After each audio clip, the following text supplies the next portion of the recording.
know if you guys have noticed, but I have made quite a few videos now on this rather evil sickness or illness that is infesting the hearts and minds of many people in our culture. It's not just young people. I don't know if you guys have noticed that either, but it's pretty much every age demographic. Someone within that demographic has been infested with this rather crazy like illness. The ideals, the values, the belief systems that they latch onto, they're rather psychotic in nature that make absolutely no sense whatsoever. And it's made me think, why do these people oftentimes latch on to crazy ideas and ideals? Especially, I understand we live in a free society, so we're allowed to latch on to these ideals, belief systems, but does that make it right? In a day and age where good has become evil and evil has now become good,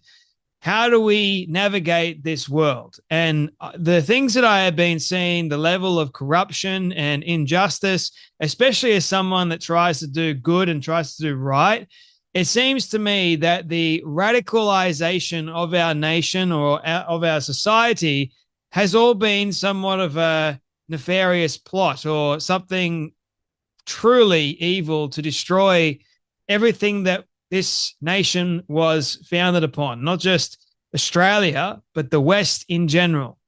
Democracy. You got lots of these young people that are now thinking that democracy needs to be dismantled and needs to be destroyed. You got lots of these young people that are part of the Rainbow Alphabet Mafia calling themselves Queers of Palestine, or you have these crazy leftist types that defend radical Islam, or that defend just Muslims in general that want to commit a vast amount of atrocities. Why is that? You have the March for Palestine going on all the time, every single weekend, and then you try and have a conversation with these people, but they don't want to hear the truth because they are afraid of the truth. See, numbers and facts, they don't lie. These people love to lie. They love to latch on to this ideal because that's all they've got. Vast majority of these people that go to the protests are paid. But what I've been noticing is the mainstream media latches and helps these narratives. They push these horrible narratives to the forefront.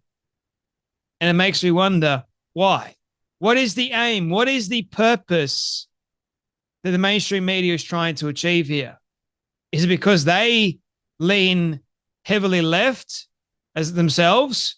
Or what is the ultimate aim? Have they been told that they need to fall in line by someone a lot more powerful and they need to share stories or spin narratives to make it look a certain way? See, it's all about optics. If I can make something look a certain way, that's going to make people believe in that thing that I have created for them. I have shown you this one particular side. I haven't shown you the whole side. I've shown you one side. And so therefore, people that are rather vulnerable and don't think critically are therefore going to believe in it, aren't they? Or they are looking for that one particular narrative. It's all they're searching for. And so when they find it, they obviously latch onto it and just shout it from the rooftops. For example, the genocide that is apparently going on in Gaza. So a piece of information that comes out is saying that a body of experts came out recently and said that Israel is committing a genocide.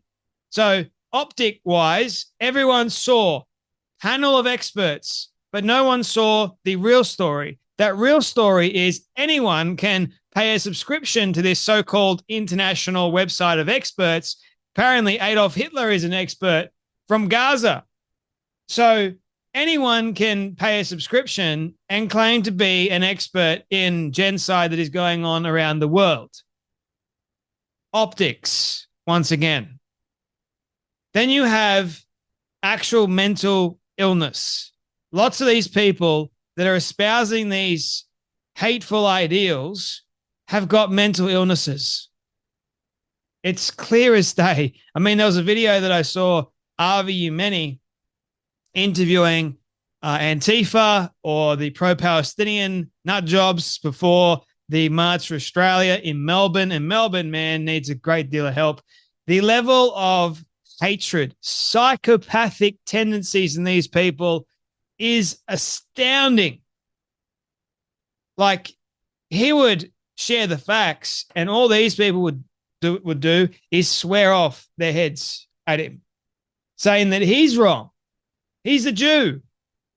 He's the one that is like born in Australia, is Jewish. The Jews are indigenous to Israel, but they want to side. It's like virtue signaling galore. They want to side with the ones that aren't indigenous. And then they'll go, we're on stolen land in Australia.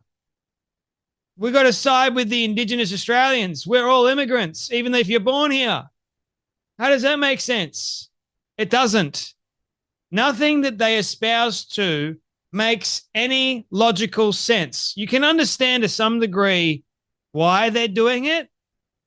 But to me, when I'm looking at it and trying to make sense of it all, none of it makes sense. Look, I've got friends of mine that you could classify them as being left. You can have conversations with them. And I love having conversations with them because it's intellectually stimulating. But these people, all they've got is hatred, and all they think is that they're right. And it's a vast amount of these people in society. Too many people, in fact. And they cause so many problems. And the reason why I am making this video in the first place is because I saw a post from Matt Van Swol, who made a pretty interesting post, right? And it made me think about this even more. And I've been thinking about it for a little while, and there's lots of different answers that I could give. But I think the main answer that has been at the forefront of my mind as to why these people oftentimes defend and latch on to these ideals is you can only boil it down to evil. Humans gravitate towards things that are evil. Believe it or not, we gravitate towards it. Is a lot easier to gravitate towards things that are actually considered, or what Christians would consider to be, evil. We have this desire in our hearts. Man's heart is deceptive and evil and wicked. I mean, it's in the Bible, for goodness sake. And as a result, these ideals that loads of these dingbats are ascribing to and sharing happen to be espousing evil and letting evil take over. Also, you've got evil creating mental illness in one's mind. The mind is a fascinating instrument, isn't it? You've got the mind and you've got the brain. The mind and the brain are interlinked. They're connected, but they're two different things. The mind is quite unique. And the brain sends signals to the mind. The mind sends signals to the brain. There's Dr. Caroline Leaf. She spoke to me about it a little while ago. And it's fascinating to see how the mind can play tricks on the brain and how the brain will then send signals to the rest of the body and it gets them to react in a certain way. The mind is sort of like the space where you're thinking, you have thoughts going on, and you can make conscious decisions and even unconscious decisions that makes your body, because the brain is sending signals throughout the rest of your body, do things. So when you got these, ideologies that are being spread far and wide, like the Free Palestine movement, and you got highly strung, emotional people that are thinking in their mind, this level of injustice that's going on over in Israel needs to stop. They're sending signals to the brain, and the brain is telling them or giving them the violence, the hatred, the frustration and the anger. All those emotions are welling up inside because the thought has entered into their mind. There's been a disconnect between rationale, which is where everything resides in the mind, and then they've decided to lash out. So Matt Van Swol has gone, I've been struggling to comprehend why leftists are defending radical Muslims. They're essentially antithetical to everything the woke stands for, and it makes no sense at all. Then it dawned on me. When I say antithetical, I mean truly polar opposites. Woke ideology, gender fluidity, LGBT affirmation, secularism, Islamic extremism, fixed binaries, compulsory modesty, theocracy. They are quite literally the furthest each side could get from each other. I could go on and on. There's many, many different woke ideologies and ideals. And same with Islamic extremism. Woke equals speech codes to protect feelings. Islamist extremism, blasphemy laws with prison. A, woke, all religions oppress.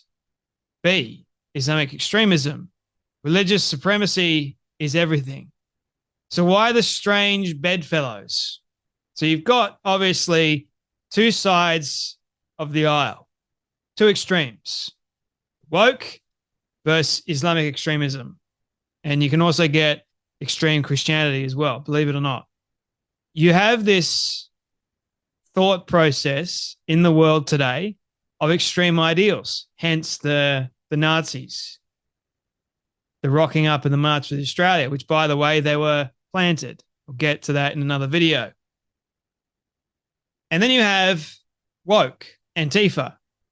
Two sides, both actually have more in common than not, and they both go at it, thinking that they're not alike at all, but yet they share more commonalities. Then it dawned on me that two have literally nothing in common other than a common enemy. The enemy, Western civilization. I can think of no explanation than that both sides will tolerate each other's inherent worldview contradictions to gain power and destroy the West. Why do both sides hate the West? I believe the short answer is the West's core values: free speech, freedom of religion, equality under the law, free market choice, etc. All of these are wall against any movement that wants total moral control, which both sides do. In America, no one gets a monopoly on truth or power. We have elections, we have free speech. For the leftists who want a cultural revolution, or Islamists who want Sharia law, that's an existential crisis. The West must be destroyed for the movement to survive. They have different scriptures, but essentially the same structure. Both sides treat disagreement as a sin. Both have speech codes, taboos, purity tests, and prophets. Both believe that ends justifies the means in this alliance, but the alliance is temporary. I find the irony so rich, so do I. Between the two, the Islamists will win, and the very first people outlawed will be the very same liberal activists who defended them. The queers for Palestine. Where are the queers in Palestine?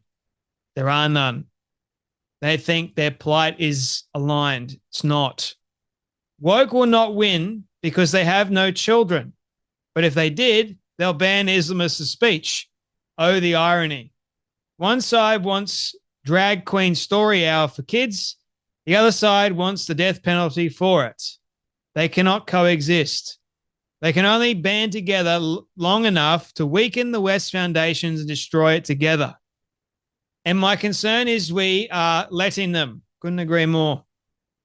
Trump won the popular vote. There is a silent majority. The silent majority assumed the norms and institutions would always hold, but they absolutely won't. When normal people, check out, the zealots check in. Silence is asymmetric. The leftists and the radical Islamists treat your politeness as permission to keep on going, to push harder. The silent majority doesn't want to offend, so the quiet voids sounds a lot like a consensus, and they rewrite the rules accordingly. It's why so many people, I think, come up to me and say, I agree with a lot of this, but I cannot say a thing. They whisper it. They know they will be punished. It's like you're walking on eggshells continuously because you're afraid that if you do say something that's going to, God forbid, offend someone, what's going to happen to you? Because these people are inherently violent on both sides, the woke and the Islamists. They're both extreme. And one will defend the other, but the other that won't defend this one, the woke. The Muslims can't accept the woke, but the woke can accept Muslims. And they don't even realize just how much self-implosion they're really doing to themselves. Self-censorship has seemed to metastasize. People are not and will not tell the truth in public. A free society can't survive that. But eventually, it won't be just you. They will reach your kids. Curricula, hiring, scholarships, speech codes, rules. They decide what they learn and how. Neutral rules need us to defend them. They won't defend themselves. The silent majority needs to get loud, or we are going to lose everything. It's now or never. And Ben Shapiro actually responded to this by just wrote an entire book about this. I think it's Lions and Scavengers. I think that's the title of the book. And are you a lion or are you a scavenger? Scavengers are the victim class, the radical dingbats, you want to call them, that go out there and try and sound like they're for something. Really, they're for nothing but themselves. They're proud, selfish, arrogant, self-righteous victims. And the lions, on the other hand, are the ones that obviously they're also proud. They also want something to happen. It could be bad or it could be good, depending on how one chooses. You can either be a victim of your circumstance or you can be a victor. Up to you. And I think in today's day and age and the society that we've got, we have lots of people that choose to be victims because it's easier. And as a result, they choose evil because the victim class and evil align quite heavily. And as a result, they push it to the forefront of society and everyone goes, well, that seems like it's much easier than working hard or actually thinking straight. Emotion seems to be a lot better, doesn't it? But when you actually look at the facts, oh, that's hard. It's really challenging my brain cells. Yes, it's supposed to. Anyway, I hope that has made some sense to you guys watching.